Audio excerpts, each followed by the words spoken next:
Pak Ustaz, kenapa Allah menguji seorang hamba? Apa tak tahu Allah dia beriman atau tidak? Allah Maha tahu. Lalu kenapa diujinya? Allah mau kasih tahu si hamba itu dia layak tidak disebut beriman.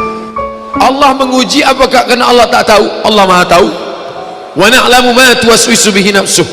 Apa yang berbisik-bisik dalam hatinya kami tahu. Lalu kenapa dia uji? Nampaknya Allah tak tahu saya ini beriman apa tidak, makanya dia uji saya. Allah Maha tahu.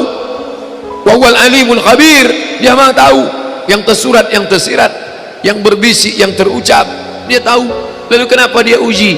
Dia mau ngasih tahu kamu layak apa tidak disebut orang beriman.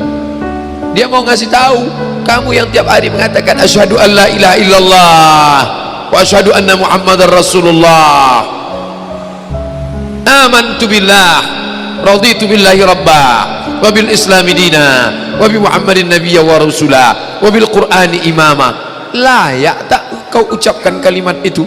Maka diujinya.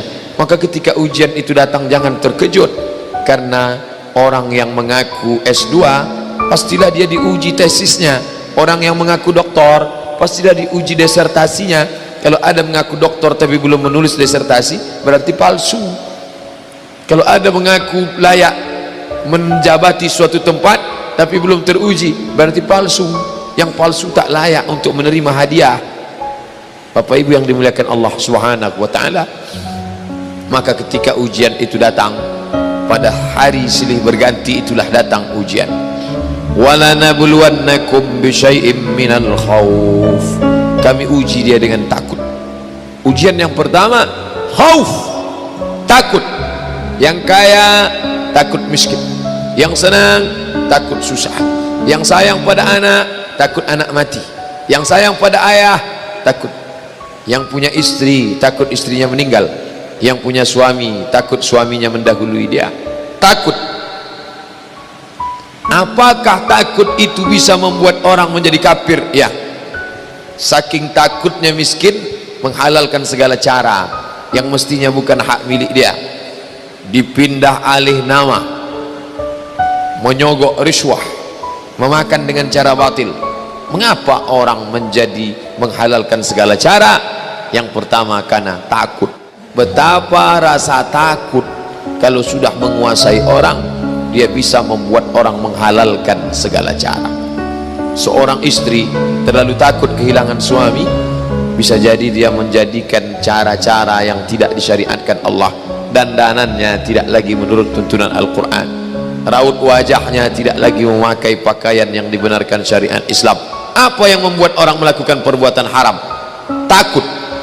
Artis ingin eksis di panggung hiburan, maka dia buka yang tidak semestinya dilihat oleh bukan mahramnya. Apa yang membuat orang takut? Takut, takut, takut. Walanabluwannakum bisyai'im minal khauf. Kami uji kalian dengan rasa takut. Walju', lapar. Lapar di mana letak lapar? Perut. Berapa panjang perut? Sejengkal. Gara-gara perut yang sejengkal orang menghalalkan segala cara.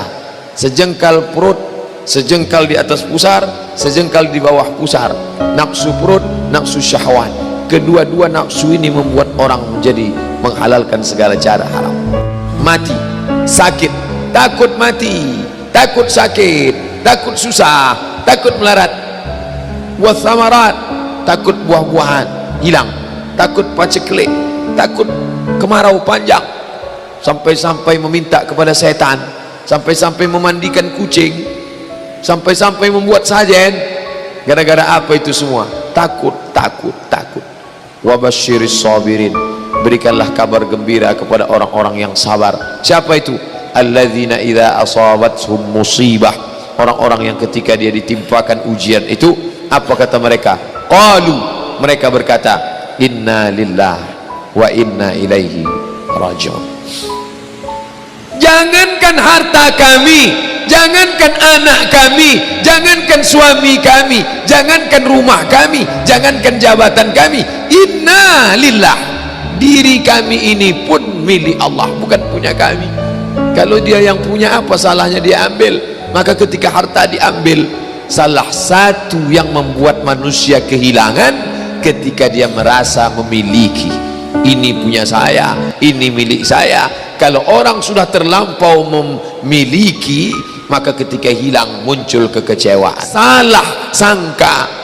Makanya kita ini selalu sering salah sangka. Kita sangka punya kita, padahal bukan punya kita. Lillahi ma fis samawati wa ma fil ardh. Apa yang di langit, apa yang di bumi, lillah, bukan punya kamu. Kenapa?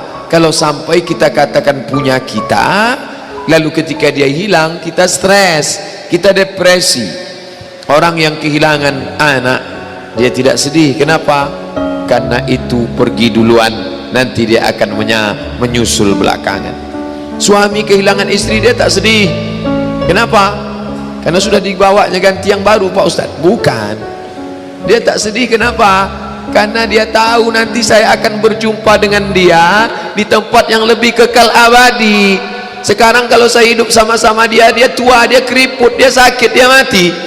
Nanti saya berjumpa lagi dengan dia di mana? Di tempat kekal abadi yang tak pernah sakit, tak pernah mati.